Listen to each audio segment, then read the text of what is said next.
মিঠিকে স্কুলে দিয়ে আসার পথে মাছ দেখতে পেলাম, মানে আমাদের গলির সামনেই এই দাদা বসেন। তা ভাবলাম মাছটা নিয়ে নিই। তা এটা হলো লোটে মাছ। লোটে মাছ নিচ্ছি। মিঠি বারবার করে দুদিন ধরে আবার শুরু করেছে লোটে মাছ খাবো, লোটে মাছ খাবো। তোমরা তো আগের দিনে ভিডিওতে দেখেইছো লোটে মাছ করেছিলাম, আজকেও সে লোটে মাছ করতে হচ্ছে। তা যাই হোক, আমাদের গলি তো এটাই। তা এখন আমি ঘরে যাওয়ার আগে ভাবলাম মাছটা কিনে নিয়ে যাই, শুভ্রজিৎ কখনো উঠবে না উঠবে, তো মাছটা কিনে নিয়ে গেলে আমার তাড়াতাড়ি রান্না বান্না হয়। আজ এখান থেকে গুড মর্নিং করছি। গুড মর্নিং, তোমরা সবাই কেমন আছো? আশা করি সবাই ভালো আছো, সুস্থ আছো, আর আমরাও খুব ভালো আছি। আজ দিনটা হলো বুধবার। এত কড়া রোদ উঠেছে না, কি আর বলবো। স্কুলে দিয়ে এখন ঘরের কাছে চলে এসেছি। এর এই যে আবার মিঠির আবদার লোটে মাছ। চলো লোটে মাছ দিয়ে রান্না করি। আজকে ঝগড়া হয়নি পাপার সাথে? কেন? তুমি আসেনি বলে। ও, আমি গেলে ঝগড়া হয়? তাও ছাড়া তো তুই করতে করতে আসিস রে। খেতে হয়েছে, খেতে দাও। চ, তোর পাপা। তুমি কোথায় যাচ্ছ? একটা খুব ভালো জিনিস শেয়ার করি, কারা কারা খাও অবশ্যই কমেন্ট করো। সবাই তো খাও, এটা খুব জানা কথা। এটা হলো কদবেল মাখা। আমরা যখন আগামী দিন হসপিটাল গেছিলাম তখন এই কদবেল মাখাটাকে মাখিয়ে নিয়ে এসেছিলাম, কিন্তু খাওয়া হয়নি। আজ দুপুরে ভাবছি, আমি কথা বলছি আমার মুখ দিয়ে মানে ঢোক গিলছি। খাওয়া হয়নি, এটাকে গরম করতে রাখা হয়েছে। এতটা আশা করি না আমি আর মিঠি খেতে পারবো। তা এইটা ভেবেছিলাম খাবো, কিন্তু খাইনি, ভয় করছে খেতে, আর খুব লোভ লাগছে। আর কারা কারা খাও অবশ্যই কমেন্ট করে জানিও। রান্না করছি পাঁচমিশালি তরকারি, এই যে হচ্ছে। আর এদিকে হচ্ছে না, হয়ে গেছে ভাত। আর এদিকে করে রেখেছি লোটে মাছ। লোটে মাছটাকে আরেকটু শুকাতে হবে, এই যে আরেকটু শুকাবো। এদিকে মিঠি চলে এসছে। কি হয়েছে বাবু? লোটে মাছ। ওই যে লোটে মাছ হলে যদি মিঠিকে যদি 4বার 5বার দেওয়া হয় তাও মিঠি খেয়ে নেবে। খুব ভালোবাসে আমার মেয়েটার লোটে মাছ খেতে।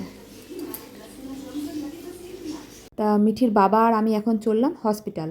দুপুরবেলা খাওয়া দাওয়া করলাম আর খেয়ে উঠে পর জামা কাপড় পরেছি।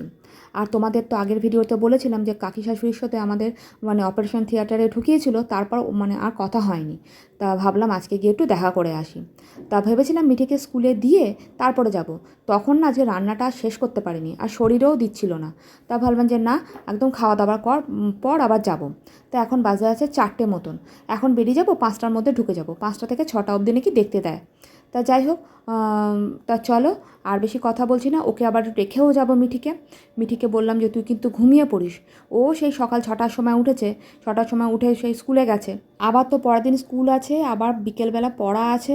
এখন যদি একটু ঘুমিয়ে না নেয় না, তাহলে শরীরটা খুবই খারাপ লাগবে। তা মেয়েটা কথা শুনবে কিনা জানি না।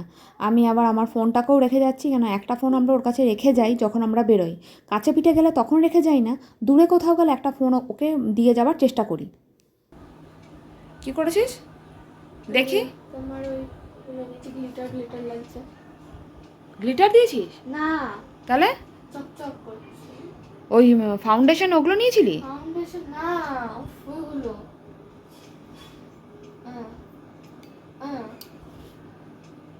এইসব নিয়ে তুই এসব করলি? আরে না, এগুলোকে এরকম ভাবেই করে। তারপরে এটা ঠোঁটে মাখবি? এরকমই করো। যা ইচ্ছা কর, কিছু একটা বেরোক, তারপরে তোকে দেখাবো মজাটা। গালে তো মাখছি না, আমার মুখে তো কিছু দেখি দেখাস। কালারটা একটু বেশি হয়ে গেছে। কিসের কালার দিয়েছিলি? যা ইচ্ছা কর গা, মাখবি, বুঝবি ঠেলাটা কি হয়। এই দুদিন ধরে ঘর থেকে বেরোচ্ছি বলে দেখো আমার আজকেও কড়াইটা মাজা হয়নি। এদিকে একটা কড়াই পড়ে আছে, আর একটা তরকারি করেছিলাম। এই যে তরকারিটা করেছিলাম সেটার কড়াইটাও মাজা হয়নি, মানে এইভাবেই রেখে আমি চলে গেছিলাম। তো আজকে খুবই দুদিন ধরে দুপুরবেলা ঘুম নেই, কিছু নেই, শরীরটা খুবই ক্লান্ত, নিয়ে আমি একটু ঘুমিয়েও পড়েছিলাম। যাই হোক, তা দুদিন ধরে ঘর থেকে বেরোচ্ছি, তো এতটা মানে কষ্ট হচ্ছে এটাই কারণে মিঠিকে স্কুলে দিয়ে এসে তারপরে রান্না বান্না করে মানে একটুও রেস্ট পাচ্ছি না। একা থাকলে যা হয়, আর শুভ্রজিতেরও তাই, ওকে আবার বেরাতে হলো। আমি আবার এসে ঘুমিয়ে পড়েছিলাম। মানে সন্ধে দিয়েছি, তারপরে ঘরে টুকিটাকি কাজকর্ম করেছি, বাইরে জামা কাপড় ছিল সেগুলো তুলে মানে ভাঁজ করলাম। তারপরে ও গেল, বেরিয়ে গেল শুভ্রজিৎ। আর মিঠির আবার মিস এলো তো মিস পড়িয়ে গেল। পড়িয়ে যাওয়ার পড়াচ্ছে ওকে, আমি ওনাকে চা করে দিলাম। চা করার পর আমি আবার ঘুমিয়েও পড়েছিলাম। মিঠি গিয়ে বলছে, মা মিস চলে যাচ্ছে, তুমি যাবে না? আলো ও হ্যাঁ, তা বলে উঠে আবার গেলাম। তা যাই হোক, আজকের জন্য ভিডিওটা এখানেই শেষ করছি। আর দেখো, মিঠিকে পড়িয়ে গেছে, বললাম মিঠি বইগুলো গুছিয়ে রাখ। এখানে কি করে রেখেছে দেখো ঘরটার অবস্থা, এই দেখো সমস্ত বইগুলো বার করেছে, দেখেছো কি করেছে?